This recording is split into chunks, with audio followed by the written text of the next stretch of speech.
Seorang PMI Taiwan yaitu Mas Yanto divonis hukuman 15 tahun penjara karena telah membunuh temannya sendiri yaitu TKW asal Indramayu hanya karena masalah sepele.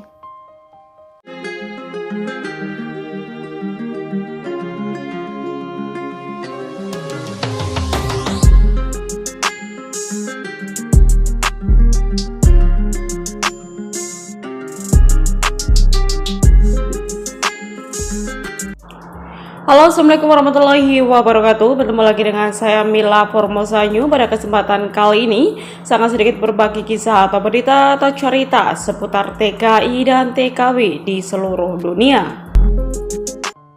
Diliput dari Faisal Sohkom, seorang pekerja migran Indonesia yaitu Mas Anto oleh pengadilan Taiwan divonis hukuman penjara 15 tahun karena telah menghilangkan nyawa teman kerjanya pada pertengahan Agustus tahun lalu. Dilansir media Taiwan Chinese Times, yaitu tepatnya pada tanggal 19 bulan 10 2022. Anto, laki-laki berumur 29 tahun itu bekerja bersama seorang TKW asal Indramayu atau korban. Nah, jadi mereka itu sama-sama berstatus ilegal atau swasta dan mereka itu bekerja di sebuah perkebunan tomat di daerah Nantal. Jadi pekerjaan mereka itu terkadang disuruh memotong cabang pohon tomat, kadang juga disuruh memanen buah tomat, guys. Dikarenakan korban bahasa Mandarinnya lebih bagus, maka dia pun dipercaya majikannya untuk menerjemahkan setiap pekerjaan yang harus dilakukan oleh Mas Yanto. Tepatnya pada bulan Agustus tahun lalu, majikannya menyuruh Anto untuk memotong pohon tomat, akan tetapi korban menerjemahkannya menjadi memanen tomat. Mendengar perintah majikan melalui korban, Anto pun langsung bergegas mengemudi mobil bersiap-siap untuk memanen tomat. Namun setelah sesampai di sana, seorang pekerja migran lainnya memberitahukan bahwa dia disuruh memotong pohon tomat bukan untuk memanennya. Mendengar hal itu, Anto yang selama di sana hubungannya dengan korban memang sudah tidak baik. Dia pun langsung marah dan menemui korban. Pada saat itu ia membawa pisau untuk menakut-nakuti korban. Saya juga punya kesabaran dan pisau ada di tangan saya.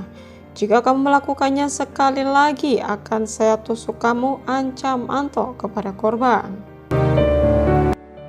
Korban pun menjawab sembari menantang, kalau kamu berani menusuk, ya tusuk saja, katanya.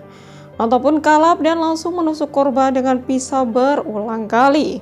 Korban meninggal di tempat karena lukanya cukup parah. Setelah melakukan penusukan, Anto kemudian melarikan diri ke gunung. Namun tidak beberapa lama kemudian dia pun tertangkap.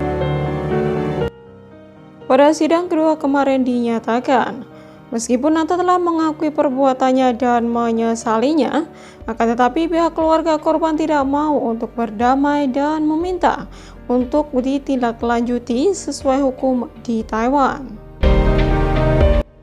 Setelah melalui beberapa pertimbangan dan segala kondisi lainnya, Anto akan divonis hukuman penjara 15 tahun.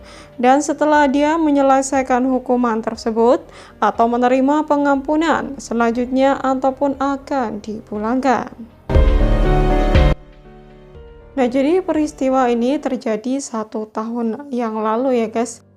Untuk kronologinya, jadi awalnya ini ada seorang TKW asal Indramayu berinisial K. Beliau bekerja di kebun tomat, tepatnya di daerah Nantau, guys. Dimana di situ itu ada beberapa teman yang lain. Nah, karena beliau ini pintar bahasa, akhirnya beliau dijadikan penerjemah sama bosnya untuk menerjemahkan apa yang disuruh bosnya kepada teman-teman yang lain, begitu guys. Nah, jadi menurut penuturan saksi bahwa hubungan mereka ini memang tidak baik sejak lama. Nah, pada suatu hari pas kebetulan bosnya itu menyuruh Mas Anto ini untuk memotong batang tomat, guys. Cuman mbaknya ini nggak tahu apakah salah dengar atau bagaimana. Mbak K ini malah menyuruh Mas Anto untuk memanen tomat. Tidak menunggu lama, Mas Anto pun langsung bergegas ya naik mobil untuk pergi ke kebun untuk memanen tomat tersebut.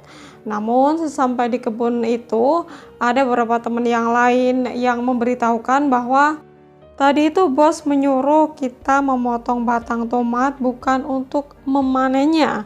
Akhirnya si Mas Anto ini seperti merasa ditipu atau mungkin dipermainkan. Akhirnya karena tersulut emosi, dia pun langsung mencari Mbak K ini, guys. Tidak menunggu lama, akhirnya ketemulah sama Mbak K dan di situ saling cekcok ya. Saling ya bertengkar gitu kan, bertengkar mulut, cekcok, dan Mas Anto ini sudah membawa pisau dan dia itu mengancam sama Mbak K, kamu tuh jangan macem-macem ya, kamu itu tadi menerjemahkan itu sengaja salah atau bagaimana begitu kan. Terus dia juga mengancam kalau kamu macam-macam atau berbuat sekali lagi seperti ini, saya tidak segan-segan untuk menusuk kamu begitu. Namun Mbak K ini bukannya takut, malah justru menjawab sembari menantang. Kalau memang kamu berani menusuk, tusuk saja saya gitu. Nah, karena memang Mas Antoni sudah tersulut emosi, sudah dalam keadaan marah, tidak berpikir panjang, akhirnya Mas Anto pun mencelakai Mbak K tersebut, guys. Setelah tahu Mbak K sudah tidak bernyawa, dia pun ketakutan, akhirnya melarikan diri ke pegunungan.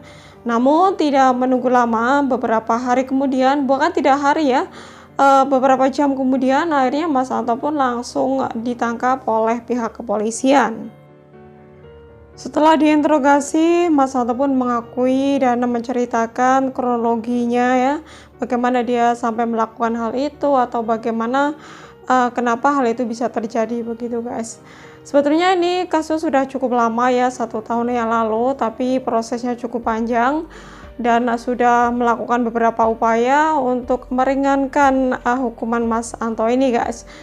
Dan dia juga sudah meminta maaf ke keluarga korban dan meminta keringanan. Cuman keluarga korban itu tidak mau berdamai ya, jadi hukum tetap berlanjut, sudah memaafkan, tapi hukum tetap harus berjalan. Akhirnya setelah melalui proses yang panjang, 1 tahun sudah berlalu, dan setelah melalui sidang, akhirnya tepatnya kemarin ya, Mas Anto divonis hukuman 15 tahun penjara. Dan setelah menjalani hukuman nanti, Mas Anto pasti langsung akan dipulangkan ke Indonesia. Nah, jadi ini pelajaran buat teman-teman dimanapun berada ya. Kita itu kan sama-sama dari Indonesia. Kita juga saudara. Anggaplah semua yang berada di sini ya. Kalau misalkan kita sama-sama dari Indonesia, anggap saja saudara begitu. Jadi di sini tuh tidak ada yang senior, junior, semua itu sama, guys. Kadang memang tidak sedikit ya orang-orang yang sudah lama bekerja di pabrik ataupun di kebun ataupun di tempat kerja, biasanya itu yang lama memang menguasai gitu, tapi tidak semua, tapi kebanyakan memang seperti itu ya. Kita doakan buat almarhumah ya, semoga semoga khotimah, diampuni segala dosa-dosanya dan diterima semua ibadahnya. Nah, buat Mas Anto, semoga saja beliau diberikan kesabaran dan setelah